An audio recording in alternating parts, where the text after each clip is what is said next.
Hello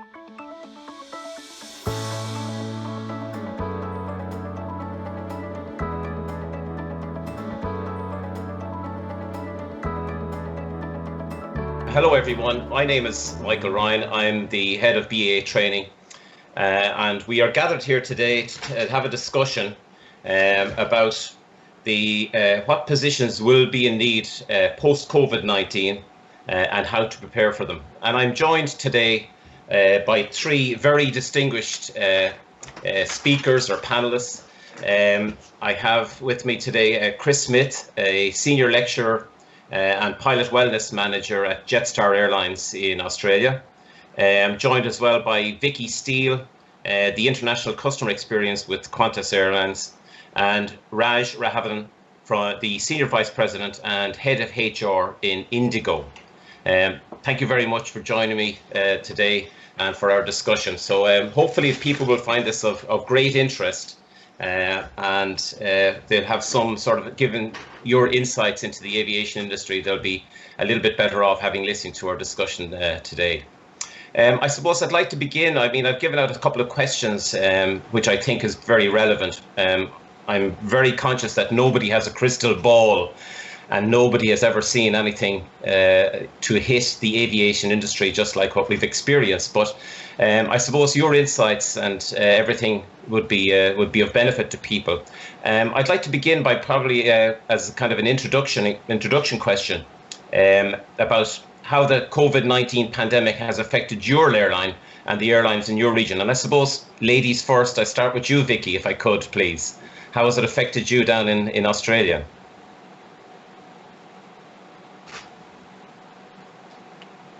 You have to unmute yourself, Vicky. Yeah, we're having difficulty hearing you. And there we go. Okay. That's yeah, great. Sure. So hi, everyone. This is my own personal opinion of what's going on. I haven't been given permission by Qantas to speak on behalf of them because everyone is on stand down right now. So the people that needed to sign off on me to represent Qantas today haven't unfortunately got back to me. So just from my own personal perspective, we have over 25,000 team of 25,000 crew, operational staff, from ground staff, pilots, administrative staff, all on stand down. And we have a skeleton staff that are maintaining some type of administration role. Our senior management team are obviously still functioning and trying to work on a step ahead, moving forward with what the governments are allowing, which are changing on a regular basis. So we're at full standby basically to kick off domestically, hopefully within the next few weeks as soon as borders open up. But from an international perspective, we're probably looking at least 6 to 9 months before we'll be able to kick off successfully and push forward past COVID-19. We're probably looking at a good 12-month period from an international perspective. Okay. Out of those 25,000, Vicky, pilots, do you expect all of your pilots to return to work after COVID-19? Yeah, I believe so. The forecast and the public opinion poll is that there is still a high demand for travel, both domestically and internationally. And so, we are looking at new aircraft as well. There will be new opportunity for redeployment of staff. So there will most certainly be some type of restructuring opportunity. We were already looking forward to Project Sunrise, which included the longer trips, 18-hour flights, 20-hour flights from Sydney to Chicago and other parts of Europe. And so, we're still going to be pushing forward with Project Sunrise, and that will possibly be on new aircraft that we're negotiating deals with at the moment. So there's definitely room for movement within our technical departments. Okay. Sure. So I take it then from your perspective, again, it's your personal perspective, that it's a very positive attitude you have. So the new normal will include most pilots returning to work. Yeah, definitely. I think flexibility is a really important issue that all staff need to understand. And, for example, we're retiring a number of aircraft, a number of fleets. So those pilots that are dedicated to those aircraft will need to seek employment again. We don't want to lose that professional body that we have. Our pilots are extremely well trained. We really don't want to see anyone let go, for example. We'll offer again natural attrition and also a redundancy packages will be pushed forward. But yeah, we don't see that it's a negative aspect, but there will be changes within EBAs and restructuring of teams to ensure that we basically are going to meet from a cost basis point of view. We do have to reduce our cost base, and our workforce is one of our most expensive costs and the most easiest to reduce. So definitely, there will be a lot of restructuring going on, is my opinion. But still jobs, and jobs is good. yeah, indeed.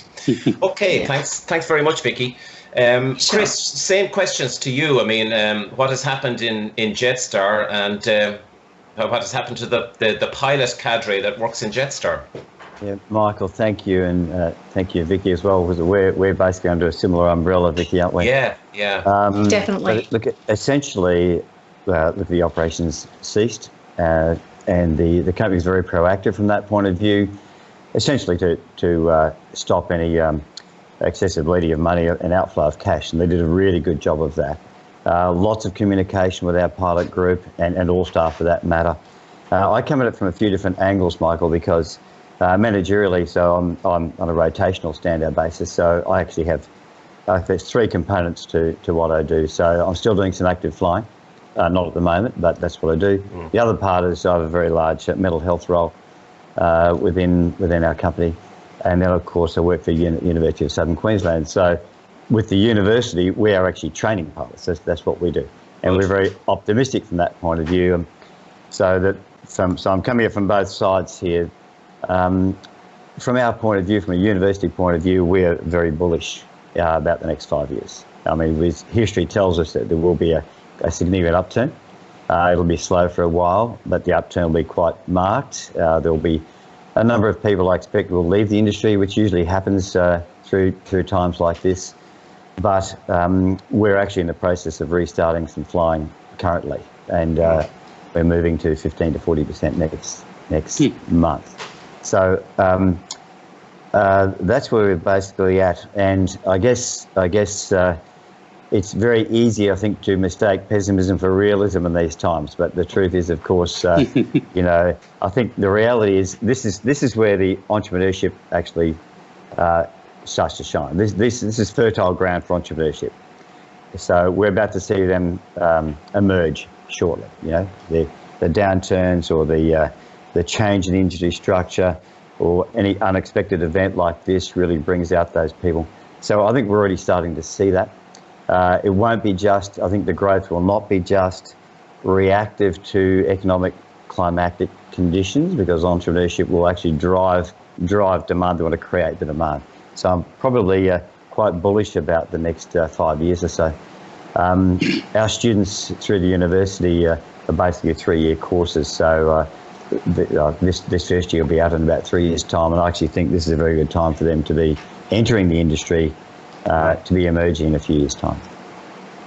Interesting. A very positive sign from down the Australia-New Zealand area. I was just noticing that New Zealand is COVID-free. I think they've boasted about being COVID-free. So hopefully it's working its way across the world towards us. That's good. Well, Australia shut down very quickly. They did a good job. I think the government did a good job here and shut down the borders very rapidly in order to get on top of the spread of the virus. And I think it's pretty well recognised. You're right, New Zealand did a great job, and I think Australia's done it as well.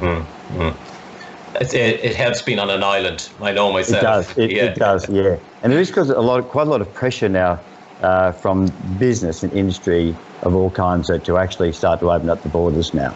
But I guess, understandably, leaders are worried about a second wave, and they're being very cautious about that. But Indeed. Overall, I think good job. So Raj, over to you. We're working our way across the world. What about you? Indigo holds quite a big share of the market in India. So how has it affected India and COVID-19? Yeah, thanks, Mike. It's great to be on this panel today. As you said, I'm not a futurist by qualification, but the panel has excellent credentials, including three of you who have done phenomenal work globally. As far as India, Mike, the country went on a lockdown starting 25th of March. And today we are technically still in a lockdown, but things started getting loosened up a little bit. So flying started in somewhat a measured way about 2 weeks ago, May 25th to be precise. Just to give you a context, at the best of times, Indigo did approximately 1,800 departures a day, both domestic and internationally. The country has now started in a very small way, as I said. All the departures together is about 600, and Indigo does about 340, give or take a few here or there. We do believe that the domestic consumption in India is going to really come in handy, much like I think Australia or the United States or regional travel in Europe. I think the domestic capacity, domestic consumption will work, as we have seen even with China, who is apparently back in full swing. They were first to get into COVID and probably the first to come out of it. I also saw Vietnam come back.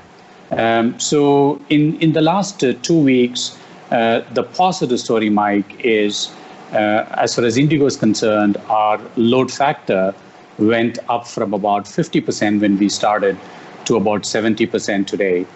Although the number of flights we are flying is a fraction of what it used to be before.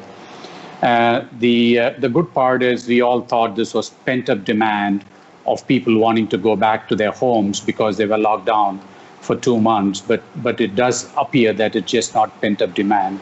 But slowly and steadily, regular flying will come back. So I think it's a lot to do with consumer behavior, customer confidence in terms of airplanes being a safe place to do their travel in. And there has been a lot of positive press in terms of why a plane is the last place you will catch a COVID in. As far as Indigo is concerned, Mike, we believe that cash reserves will be king for 2020 and 21, even more than just profitability. And much like Vicky was saying, we are going to take several actions to take cost out, which also means several of us have taken pay cuts. About half the company has taken pay cuts. And we also instituted a furlough or a leave without pay plan. But in all of this, as the head of HR, my team and I are very focused on managing employee engagement, morale, health, especially mental and emotional health. And I think that's going to be a big component. So what happens in India, Mike, is if there is a passenger that's found COVID positive, the crew, both the cabin crew and I'm the losing crew. Raj there. Okay, can you hear me now, or?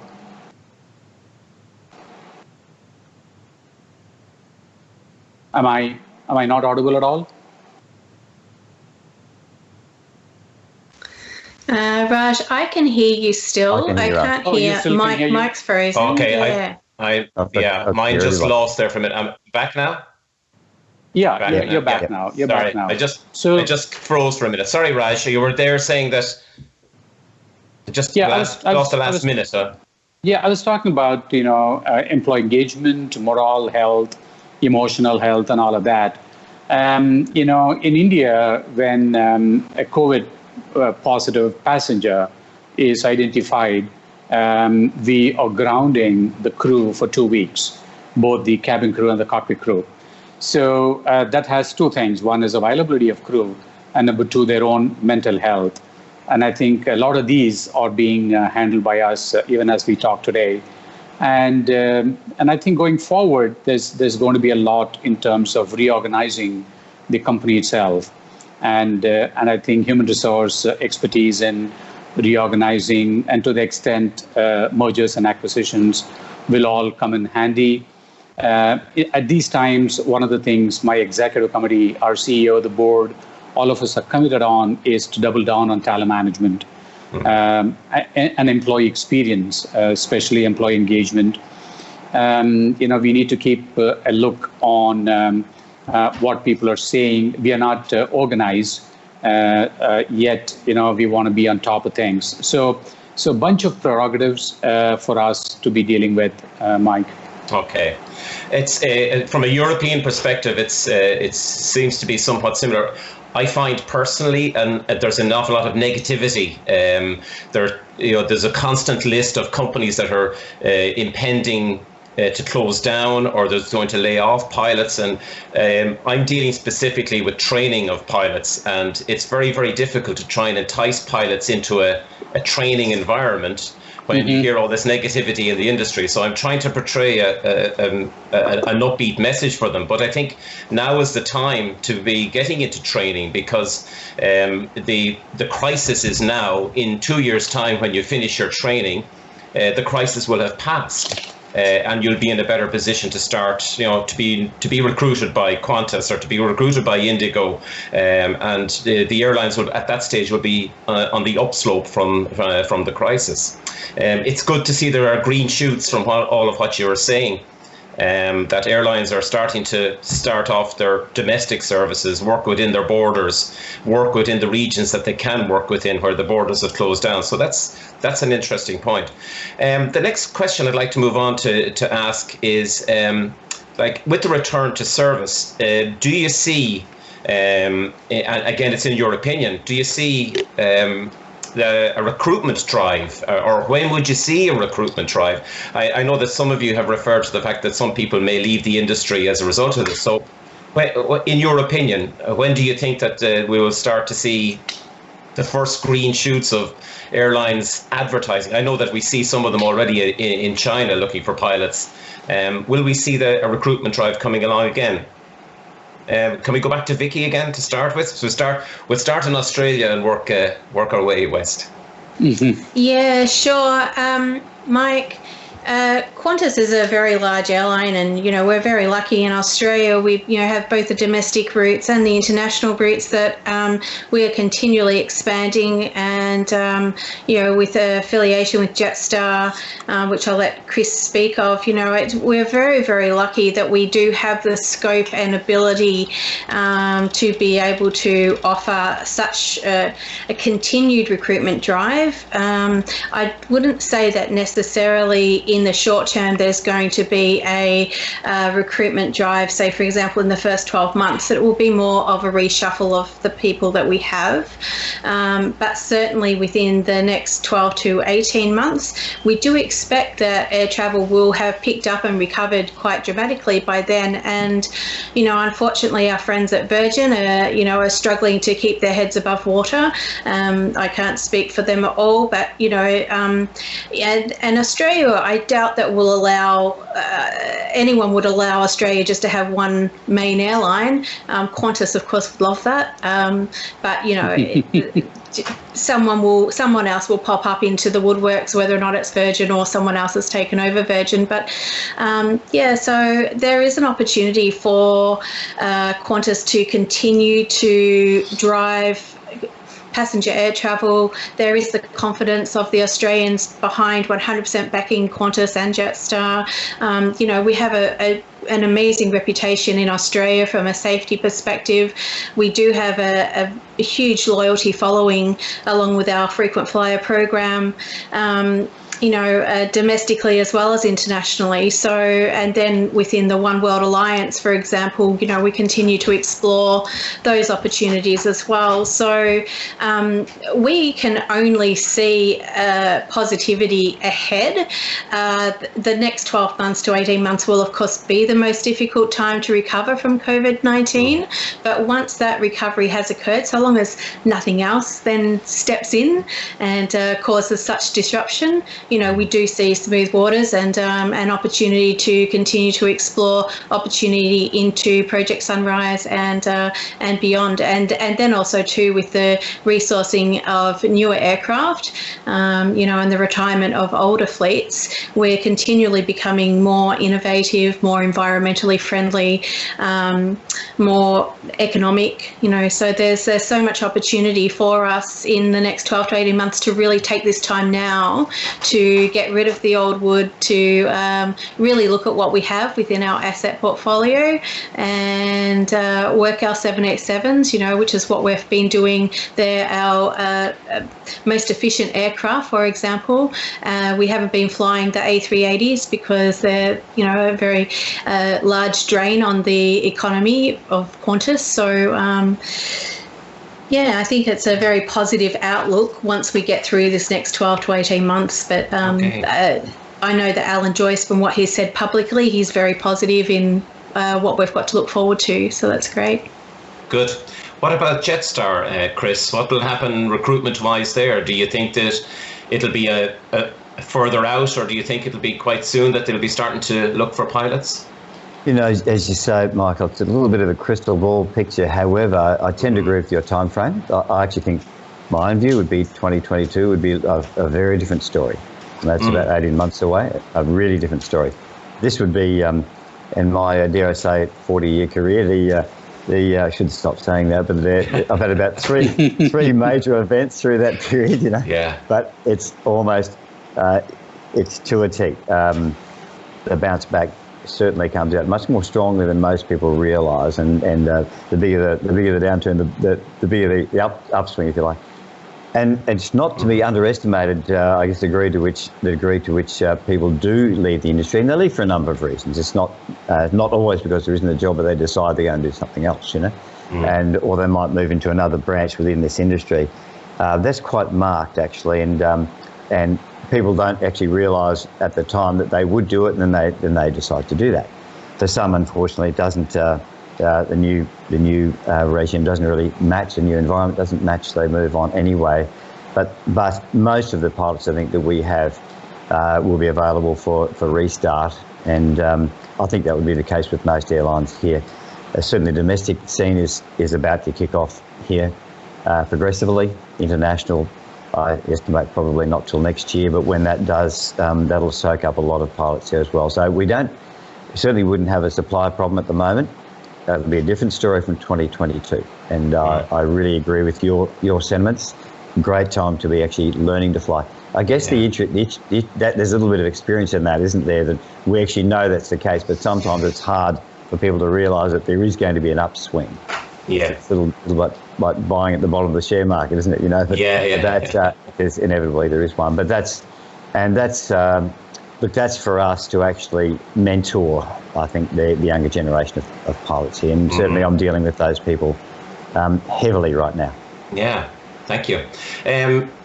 Raj, for you, it's a huge airline, Indigo. There's over 260 airplanes, and will there be a big recruitment drive? I'm sure there's going to be the HR department in Indigo will be dispatching its interviewers out to keep those aircraft flying. That'll happen fairly soon, surely. Absolutely, and we'll love for that to happen, Mike.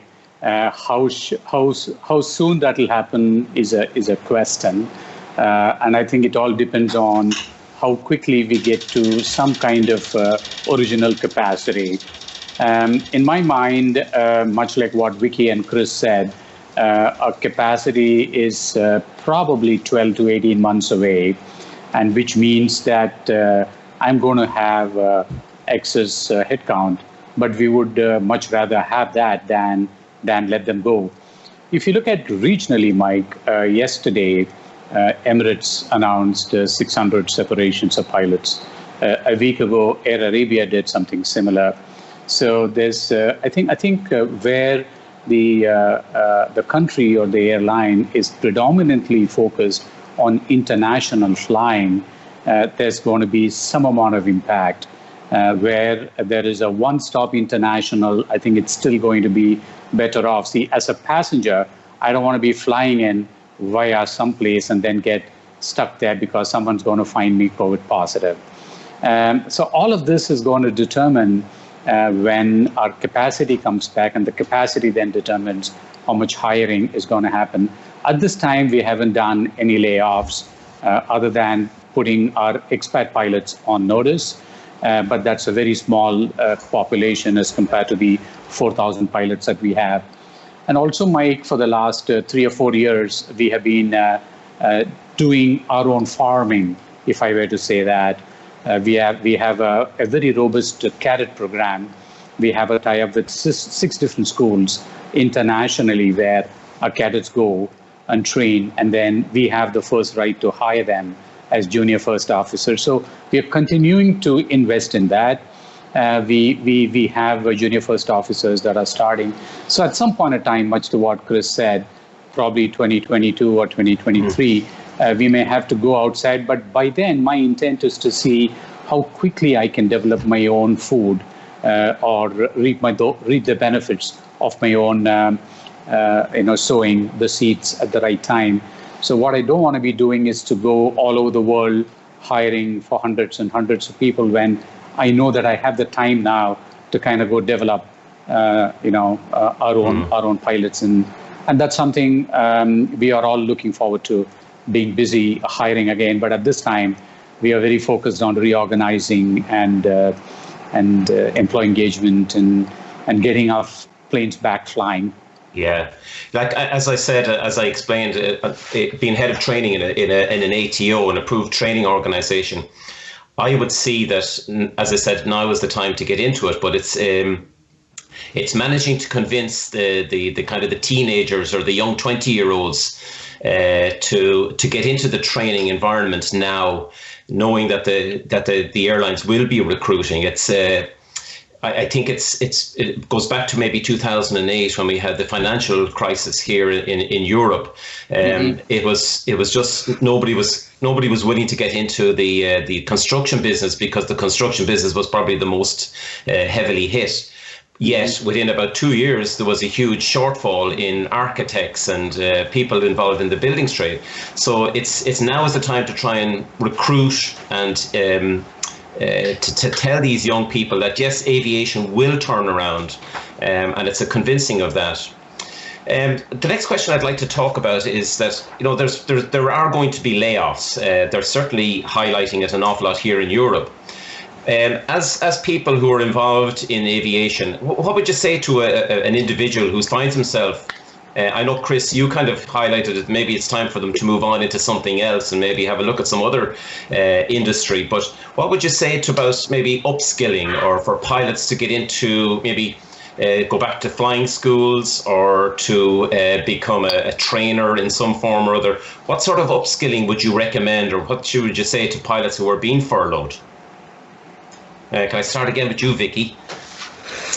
Yeah, sure. Thanks, Mike. So Qantas have been running a secondary employment program offering all of our employees who have been stood down the opportunity to train complementary within a particular area, and those areas have been around IT, security, HR. There's every pillar basically, because a lot of the organisations, not just obviously airlines, have been affected by COVID-19. So, for example, Telstra here in Australia, one of their call centres was situated overseas. Now, that call centre was closed down pretty quickly, and very quickly they needed to establish a call centre here in Australia to take over those roles. So Qantas was really quick to actually accommodate a lot of our employees into a redeployment program through companies such as Woolworths, Telstra, and a number of others, and are still ongoing and continually looking to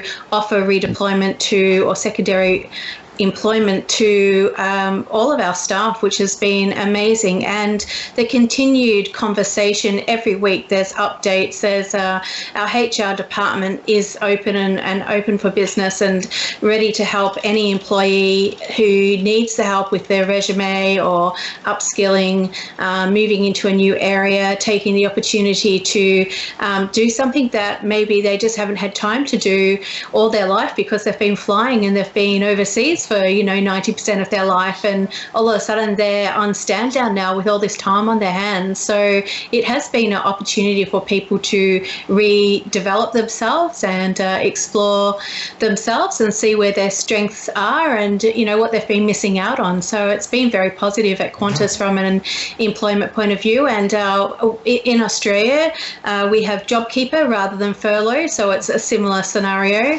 And at this stage, we've got JobKeeper until September, so all of our employees are on JobKeeper, and then getting the top up of a secondary employment, which is fantastic. So we couldn't have asked more of Qantas and our HR team to assist our employees in asserting themselves to find new roles or to look for new interests. So we just hope we don't lose too many of them when it's time to come back. Indeed, yeah. What about you, Chris? To me, this is the era of the double qualification. This is the era of the non-linear career, not just a linear career. So we know that the industry has peaks and troughs, and they can be quite marked. That's always been a concern for pilots, hasn't it? That their qualification can be all or nothing. But to smooth those troughs out and to reduce the concern attached to those which may impact upon their ability to look after their families, their own career, their own job satisfaction, I really recommend double qualification. That doesn't mean external to the industry, it can mean internal. And this goes for new students who I'm dealing with now, master students. It also goes for mature age people. In other words, people who've been flying for a long time. I went back to university when I was 38, and started there, and I'm still there, So and it's been a really great avenue for me. But therefore, I really encourage people to look at what makes them tick, what it is, whether it's safety management, industrial relations, psychology, and link that to this career. For example, the mental health area for the moment is a very big growth area within all industries, particularly in the last 15, 20 years. We're actually talking about that, but how you actually apply that, which is where my interest came from, and that's my current study, higher research study attached to that. So those sorts of programs are now, as you know, are mandated across Europe, and because we've had those peer support programs here for a long time. So I look after, for example, that area right across our businesses in Japan and Singapore and Vietnam, New Zealand and Australia as well. That's my responsibility. But that has built, I've got to say to you, such a wonderful avenue for me. And I actually strongly suggest that people actually look at those. For example, like the younger students, when they're learning to fly and looking at and running through their theory subjects, to actually see what sparks them as well. You may not pursue it now, but certainly pursue it later.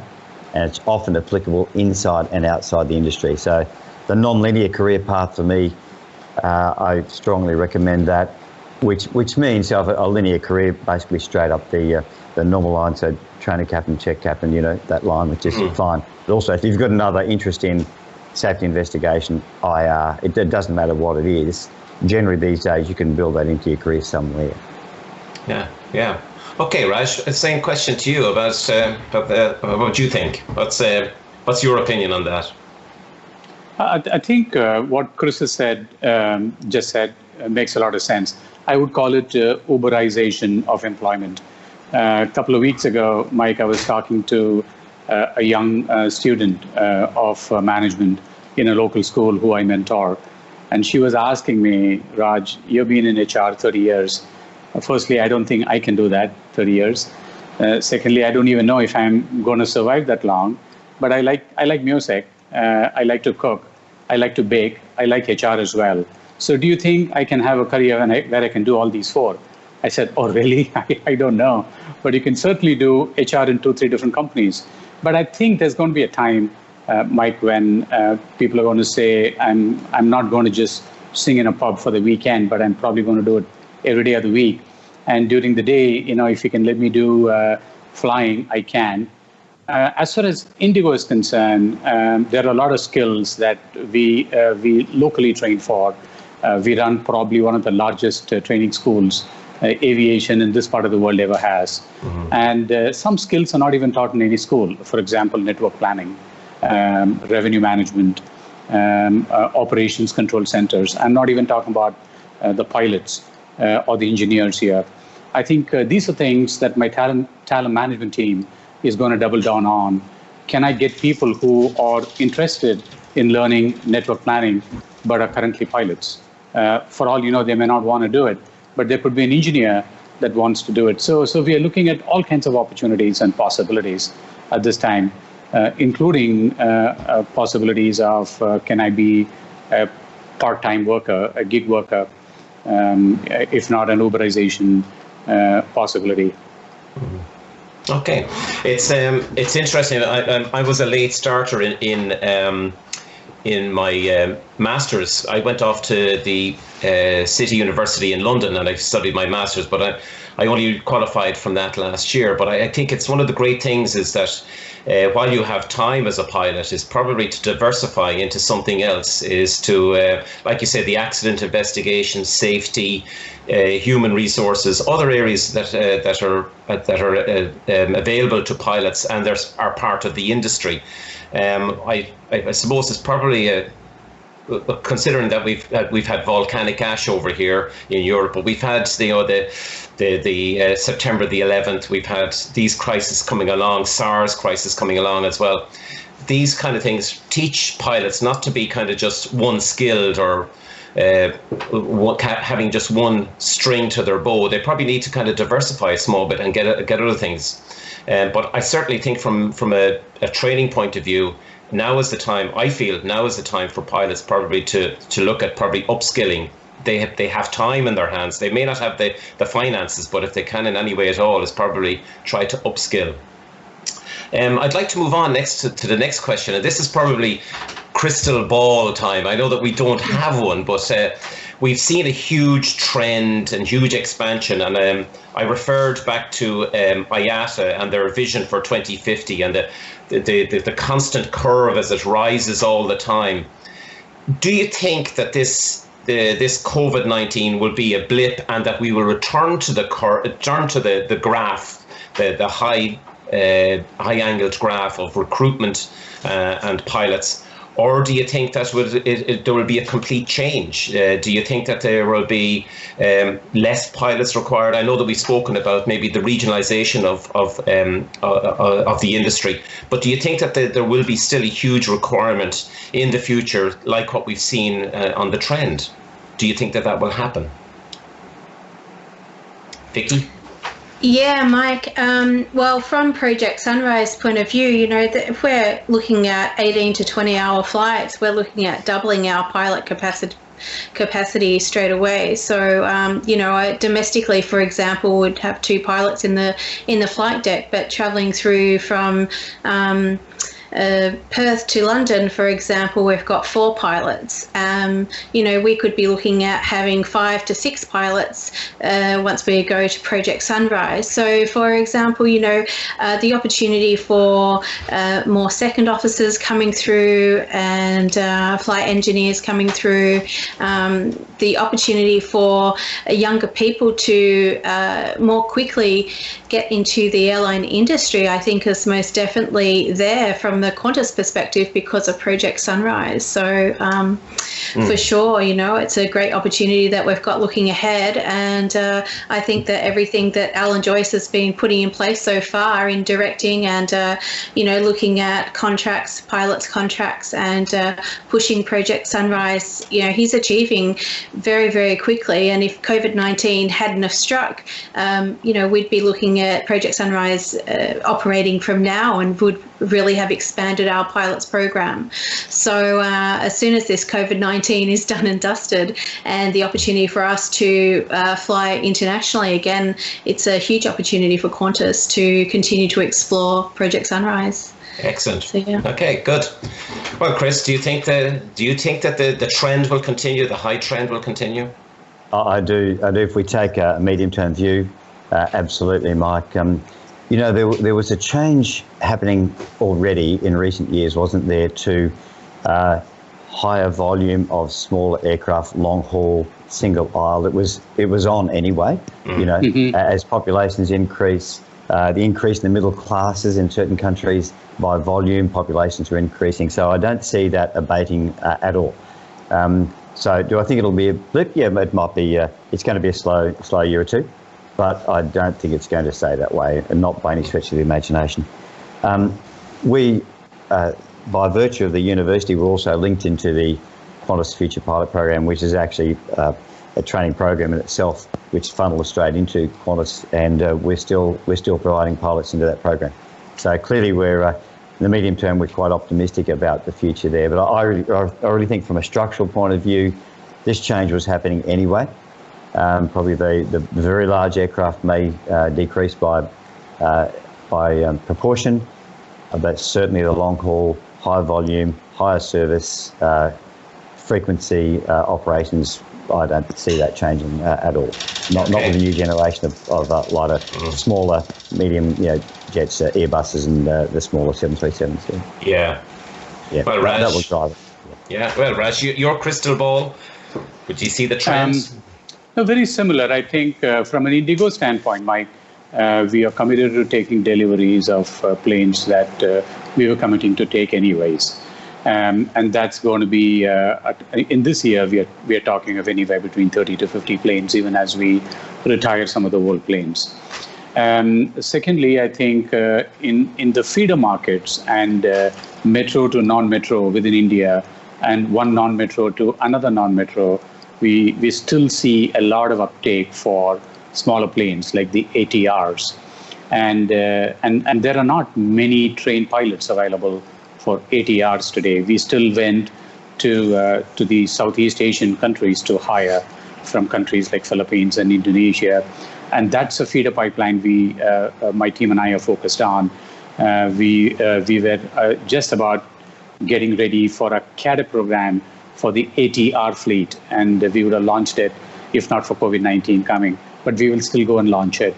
I think we need to be ready for the future, Mike. We don't have a crystal ball, nor are we all futurists, but I do support the positivity that I see in the other countries, China, Vietnam, for example, and in other industries. So I think the last thing that, as an HR professional, I don't want to be doing is to not be ready for lapping up what's in the future. That said, the immediate future may not look all that encouraging, but if you were to even take a medium-term view, just about a year ago, Mike, we were all around the world. We went as far as Buenos Aires, Colombia, Chile, to go hire for pilots.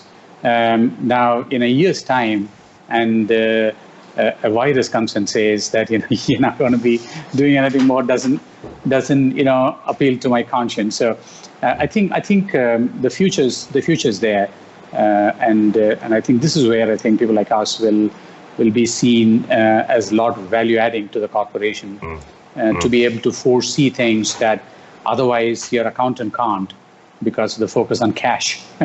Yes. Yeah. Well, I've seen it myself with some airlines parking up their larger aircraft. It exactly says what you've all been saying, really, is the long haul, the large long haul aircraft have been parked up. Prior to me coming to BAA training as the head of training, I was flying the 737 MAX for Norwegian. And we were flying it from Dublin across to Hamilton in Canada, Providence in Rhode Island, and we were flying it to Stewart, which is a small airport just in upstate New York. And the aircraft was full. It was 189 seats. We were able to fill the MAX all the way across the Atlantic. The passengers absolutely loved it, but they were flying to exactly where they wanted to go. So I think this hub and spoke effort seems to be going, and the point to point with the smaller aircraft. So therefore, if they're going to have smaller aircraft, they're going to need more pilots to be able to operate this. So I think that the positivity is there. That would be my crystal ball, is that I think that there will be plenty of requirements and plenty of recruitment for pilots into the future. So look, we're coming towards the end of our chat, but there's one final question, and I'm pulling this one out of the hat. And it's if I want you to imagine that I was a 20-year-old school leaver, and I was going to join the airline, and I happened to meet you on the street. And what are you going to say to me? So are you going to encourage me to join the airline? Are you going to encourage me to invest my money in a flying school? What advice would you give to a young, impressionable individual who wants to get into aviation now? What would you say to them? Mike, I would certainly say it, if that's where their heart is and that's where their passion is, you can never take that away from them, and they should be following their dream. And, all pilots, they're born to it. It's like a footballer is born to their football, and, a basketballer is born to their basketball. You just can't take their wings away. And if that's their dream, there's a huge amount of financial sacrifice to achieve it. There's a lot of giving up family time to achieve it. It is a huge give and take of your lifestyle. You are spending your life out of a suitcase and sleeping in a different hotel room most nights. You're away from home for long periods of time, and you're missing out on special events as well. So all of that has to be highly worth it. But, if that's where your heart and soul is in flying, then it's all worth it, because at the other end of it, we do have the flexibility of flying schedules, and you can ask for some time off, and you can meet those other needs, your own personal needs as well, and accommodate those people around you whilst following your dream and becoming a pilot. So yeah, I think it's an amazing opportunity for young people to become involved in now, looking to the future. And particularly in Australia, we have a wonderful climate ahead, both domestically and internationally. So, and we have, I would have to say, some of the best trained pilots in the world that fly for Qantas. So for those young people wanting to come and explore the opportunity within Australia, to be mentored by our Australian pilots, for example, is just such a great beginning for them as well. So yeah, good luck to them, and I would say come on board. Welcome. Right, my CV is in the post, Vicky. Great. Right, Chris, it's your turn. Yes, that's a hard act to follow, but I tell you what, I'd absolutely support everything Vicky said. I often address children or young people of just school age, just leaving school, and I tell them about my career. You've probably done the same thing, and I say to them, I've been doing this about 40 years, and with all the ups and downs, with all the associated stressors, with all those issues that go with it, I would do it all again. And, flying, as Vicky alluded to, you've got to love it. It's not something you go into just because it might be nice to do. There's an enormous commitment to it, career risk in terms of success or not, and usually and we find that through all educational institutions. The ones who are really committed will make it. If not, then they tend to drop out somewhere along the way. If they really, really want to do this, now is an excellent time, and they should pursue that, because there's nothing sadder than someone who never actually pursued their dream. I agree with Vicky in that regard. Now is a very good time. When I started all those years ago, my friends and a lot of people saying to me, "Oh, you'll never get a job. You'll never do it." Well, we did it. So yeah. Excellent. Okay, thank you. Raj, what are you going to say to the young kids in India or in Southeast Asia when you go look at them to fly your ATRs? What are you going to tell them, or what are you going to say to them? Yeah, it's not easy to follow the two of them, because I think they've said all the right things. The only thing I can add is being a pilot is a very high social status in my part of the world. Most pilot friends that I know of have made it to their standard of living by virtue of their occupation. And then they have their children who have gone into becoming pilots, etc. All I would say is if your dad has enough money to send you to a pilot school, go take advantage of it right now, because in a couple of months' time he's going to change his mind. So you may as well take it now. And yes, as a recruiter of pilots, I would think, oh my God, I'm going to get to recruit one person less, because I need to anyway be hiring all of them. So I can probably go hire this 20-year-old than dissuade him from him or her doing it. Yeah. Yeah, that's it.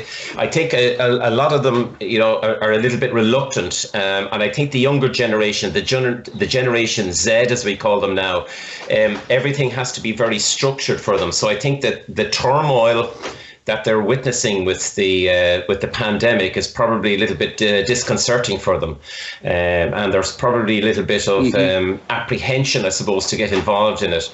But one of the things we teach pilots is resilience. We have to be resilient, and I think now, I suppose, the real thing is how to prepare for it now. Now is the time to get into aviation. Fuel is cheap. Training there should be plenty of scope and plenty of availability at schools. So. Yeah, I think it's all the same. I think we all have the same concept. Well, guys, listen, that's come to the end of it. I really appreciate your time. I think giving up of your time for some of these webinars is really well appreciated by me. I'd like to thank you for answering my difficult or maybe not so difficult questions. Vicky, many thanks to you, and best of luck with everything down in Qantas. Chris, really thanks as well to you for your answers and for your time as well. Raj, really appreciate it, and for giving a good insight into and I think, to sum it all up, I think we're all fairly positive about the future. Okay, there will be positions available after the COVID-19, and I think that the way to prepare for it is to get involved in aviation immediately, get into training now, because in 2 years' time, when you come out of it, or when you have your type rating it'll be a changed market, it'll be a new normal, but it'll probably be a better normal. Okay, thanks very much for all, really appreciate it.